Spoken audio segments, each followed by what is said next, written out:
Tinawag ni Senate President Chis Escudero na paninira ang mga akusasyon na may isiningit umano siyang 142 billion pesos na pondo para sa flood control projects at iba pang infrastruktura sa 2025 national budget.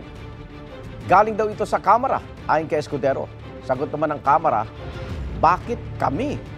May unang balita si Bob Gonzales. Isang demolition job, ganyan tinawag ni Senate President Chis Escudero ang lumabas na ulat sa isang website na meron daw siyang isiningit sa 2025 budget na mahigit 142 billion pesos na flood control projects at iba pang infrastruktura. 150 billion? No, of course not. Dun sa kahit po sa Sorsogon. Sa Sorsogon, nag-ano? Kung meron din po kayong mga 9 billion? changes. No. May changes sa Sorsogon, yes, pero hindi 9 billion. Hindi porkit Sorsogon, akin yon. Hindi porkit Bulacan kay Senator Villanueva yon. Hindi porkit tiga doon ng isang mambabatas, lahat na ng pondo ron ay sa kanya. Ulitin ko, sino bang nagsabi niyan? That is a mere insinuation. Again, bahagi ng PR job, PR campaign. So, hindi automatic yon. Aniya, malinaw na paninira daw ito na inilabas bago magbotohan para sa Senate President ng 20th Congress. Gaya raw ng alegasyon na pinuntahan niya si House Speaker Martin Romualdez sa Kamara para siguruhing naisama sa budget bycam ang mga insertion niya. Malamang galing din sa kanila yan dahil ang paninira na-trace naming paninira laban sa amin ay nanggagaling din sa Kamara. Hindi nga lang siguro 2 beses ako bumisita pero hindi sa tanggapan ni Speaker Romualdez. Sa tanggapan kung saan, sa opisina kung saan isinasagawa ang BICAM. So, bawal na rin magpunta at gawin ang trabaho bilang BICAM member? Bawal bilang Senate President tingnan kung ayos yung staff na gumagawa ng BICAM? May insinuation. Sagot ng Kamara. Bakit kami? Ba't kami may kasalanan? Bakit pag may mga criticism sa kanya, tinataasan niya ng kilay ang House of Representatives? Siguro yung tanong, bakit nga siya nandito?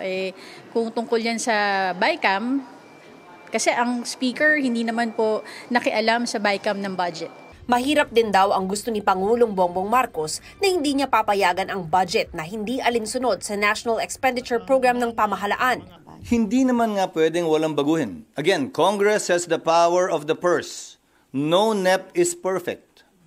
But as long as it is based on discussions made openly with transparency and accountability, wala ako nakikitang problema. Kalihim mismo ng Pangulo ay humihiling sa Kongreso ng dagdag o pagbabago sa kanilang budget.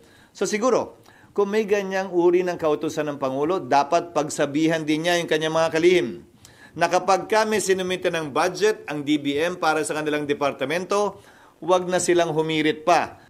Mas alam din aniya ng mga kongresista ang pangangailangan sa baba dahil sila ang ibinotong representante ng taong bayan. Pero para mas maging transparent ang proseso, imumungkahi raw ni Escudero na buksan ang Bicameral Conference Committee at maglabas ng listahan ng mga pinabago ng bawat senador. Si House Speaker Martin Romualdez, binuksan na ang kanilang proseso sa publiko. We will open the Bicameral Conference to civil society observers. Following the President's lead, this is indeed a historic first because transparency is not just a value, it is a weapon against corruption. Naghain na rin ng joint resolution ang ilang senador para buksan sa publiko at i-livestream ang mga deliberasyon ng Budget Bicameral Conference Committee. Suportado ito ng ehekutibo at ng Kamara dahil nauna na rin naman daw nila itong iminungkahi noon. Ito ang unang balita. Mav Gonzales para sa GMA Integrated News.